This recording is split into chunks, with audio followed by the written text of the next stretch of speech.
جی احمد نواز مری، بتائیے گا کہ کوہلو شہر میں صفائی کا نظام اس حد تک بدتر کیوں ہے؟ کوہلو کے ایم پی اے اور صوبائی وزیر وقتاً فوقتاً کوہلو کا دورہ بھی کرتے رہتے ہیں، لیکن صفائی کے حوالے سے اقدامات کیوں نہیں لیتے؟ جی بالکل، یہ کوہلو کا علاقہ ہے، یہاں صفائی صورت کی نہ ہونے کے حوالے سے شہری سخت پریشان ہے۔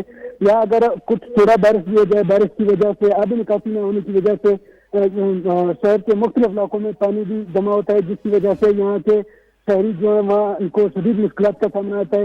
اور جو تاجر برادری ہے، تاجر برادری کو بھی اس حوالے سے شدید مشکلات کا سامنا ہوتا ہے آبی نکاسی نہ ہونے کی وجہ سے۔ دوسری طرف میونسپل کمیٹی کی جو کارپوریشن ہے، ان کی جانب سے بھی کوئی صفائی کی عملی کارکردگی نہیں دیکھنے کو ملتی ہے، جس کی وجہ سے یہاں کے جو شہری ہیں اور تاجر برادری ہیں انہیں شدید مشکلات کا سامنا کرنا پڑتا ہے۔ جی اچھا احمد نواز مری، بتائے گا کہ جیسے کہ میونسپل کمیٹی کی ذمہ داری بنتی ہے کہ وہ شہر کی صفائی کرے، میونسپل کمیٹی شہر کی صفائی کرنے میں قاصر کیوں ہے؟ کیا اس کے پاس مشینری کی کمی ہے؟